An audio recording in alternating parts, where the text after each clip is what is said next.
इस क्वेश्चन में दिया है कि x and y are integer. Integer क्या होता है भाई, 1 2 3 जो भी कुछ रहेगी संख्या, माइनस भी हो सकती है। देन x इज इवन, हमें फाइंड क्या करना है कि x इवन है कि नहीं है। और दो स्टेटमेंट दी है 1 और 2, या इस एक स्टेटमेंट का यूज करके या फिर दूसरी स्टेटमेंट का यूज या फिर दोनों कंबाइन का यूज करके हम बता सकते हैं कि x इवन है कि नहीं है। चलो आइए देखते हैं। इसके अंदर फर्स्ट स्टेटमेंट है x square Y square is even. भाई अगर दो चीजों का प्रोडक्ट मल्टीपल है ना, एक्स स्क्वायर वाई स्क्वायर, ये इवन कब होता है? जब दोनों एक्स स्क्वायर और वाई स्क्वायर इवन कब आएगा? जब ये इवन हो, ये भी इवन हो। पहला केस क्या आएगा? इवन इंटू इवन हो, भाई वाई भी इवन हो। सपोज करो मैं एग्जांपल ले लूं कि एक्स स्क्वायर, एक्स की वैल्यू है 2, तो 2 स्क्वायर इंटू, और वाई की वैल्यू है 4, तो ये क्या आ गया? 4 इंटू ये 4 इंटू 16 64 आ गया, विच इज इवन। ठीक है भाई, दूसरा केस देखते हैं हम लोग। कब और ऐसा टाइम रहेगा जब ये X square into Y square even बनेंगे? अगर मैं इवन इंटू ओड देखता हूँ, इवन इंटू ओड की संख्या देखता हूँ, सपोज करो कि 2 स्क्वायर ले लेता हूँ, एक्स को मैं ले लेता हूँ 2, यानी कि एक्स क्या है? इवन। एक्स स्क्वायर क्या है? इवन, यानी कि 2 स्क्वायर इंटू, और वाई स्क्वायर क्या है? मैं एक बार इसको ओड ले लेता हूँ, ओड मतलब 3, वाई को मैं ओड ले लेता हूँ, या फिर 3 का स्क्वायर क्या बनेगा? 3 का square 4 into 9, which again comes out to be 36, which is even.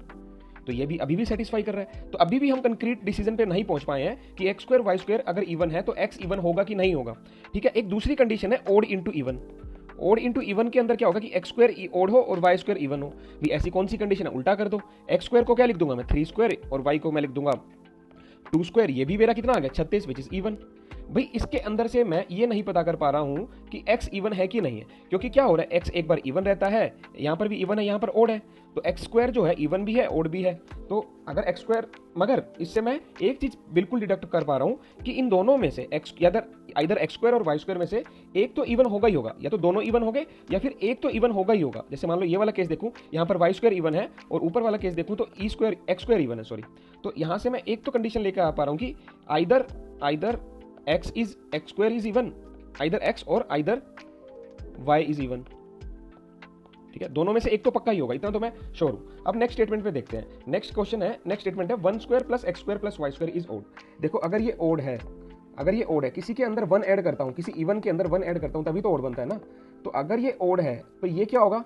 1 add हुआ है तो ये वाला इवन होगा। 101% X square plus Y square even आने वाला है। तो अब हम देखते हैं, X square plus Y square should भी क्या होना चाहिए आपका? इवन। भाई ऐसी कंडीशन रख लो। ऐसी कंडीशन अगर कब हो सकता है? दोनों का प्लस इवन कब हो सकता है? या तो फर्स्ट कंडीशन, या तो इवन प्लस इवन हो, या फिर second condition odd plus odd हो, ओड प्लस ओड हो। ठीक है भाई, इस कंडीशन में सपोज करो भी x की वैल्यू इवन में क्या रखूंगा मैं? एक्स स्क्वायर की वैल्यू पुट कर लो भाई, 2 स्क्वायर प्लस 4 स्क्वायर, ये भी इवन, और बताओ 4 स्क्वायर, ये 2 स्क्वायर, तो आपका कितना आ गया? आपका 4 और 16 20 आ गया। 20 इवन हो गया। अगर 1 ऐड करूंगा, जो पहले उसने पूछा था कि 1 ऐड करने पे क्या बन रहा है? ओड बन रहा है। 21 बन रहा है 1 ऐड करने पे, बिल्कुल सही है। और इसी तरह मैं ये ओड प्लस ओड वाली कंडीशन देखूंगा कि 3 स्क्वायर प्लस 3 स्क्वायर क्या होगा? 9 9 18, 18 में 1 ऐड करूंगा तो आपका ओड आ जाएगा। मगर इस कंडीशन में क्या हुआ? देखो यहाँ पर क्या था? आइदर एक्स और वाई, मगर क्या इस वाली कंडीशन का यूज करके मैं बता पा रहा हूँ कि एक्स इवन है कि ओड है? भाई एक्स एक बार तो इवन रह रहा है, एक्स एक बार ओड रह रहा है, तो मैं श्योर नहीं हूँ। मगर अब हम देखते हैं कि दोनों स्टेटमेंट को इंडिविजुअली यूज करके तो मैं नहीं बता पा रहा। भी इंडिविजुअली अगर मैं यूज करके बता पाता तो ठीक था कि कुछ ना कुछ लगा पाते। अब हम दोनों कंडीशन को कंबाइन कर देते हैं। कंबाइन करने पे हमें क्या मिल रहा है? जो फर्स्ट से हमने क्या निकाला था? फर्स्ट से निकाला था कि आइदर एक्स इज इवन और वाई इज इवन। क्या ऐसी कंडीशन इसके अंदर सेटिस्फाई कर रही है कहीं पे? यहां पर तो बोथ ओड है, बोथ ओड और आइदर वाली से सेटिस्फाई कर रहा है, या तो एक्स इवन हो या वाई इवन हो। ऐसा कहीं यहां पर दिख रहा है? यहां पर तो नहीं होगा। तो ये वाली कंडीशन इसके साथ मैच करेगी। यानी कि अगर मैं देखूं बोथ स्टेटमेंट को कंबाइन करूंगा तो क्या सूट कर रहा है? Both are even, both are even, कि बोथ जो हो बोथ इवन हो। अगर मैं दोनों स्टेटमेंट को कंबाइन, स्टेटमेंट 1 प्लस 2 को अगर मैं कंबाइन कर रहा हूं तो बोथ इवन आ रहे हैं, बोथ इवन आ रहे हैं। भाई बोथ इवन आए तो एक्स स्क्वायर भी इवन आया होगा और वाई स्क्वायर भी इवन आया होगा। अगर एक्स स्क्वायर इवन आता है तो दैट मीन्स एक्स भी तो इवन होता है, क्योंकि इवन का स्क्वायर ही इवन आता है। सपोज करो 3 का स्क्वायर जो है 9 आता है। 3 क्या है? ओड है, तो ओड का स्क्वायर ओड ही आता है, 9 नहीं आता है। अब 4, मान लो 4 का स्क्वायर करूंगा 16, 2 का स्क्वायर करूंगा 4, तो हमेशा इवन का स्क्वायर इवन ही होता है। तो बोथ स्टेटमेंट से कंबाइन करके तो मैं बता पा रहा हूं कि डेफिनेटली एक्स इवन है, बोथ स्टेटमेंट का कंबाइन करके। ऐसा कौन सा ऑप्शन है?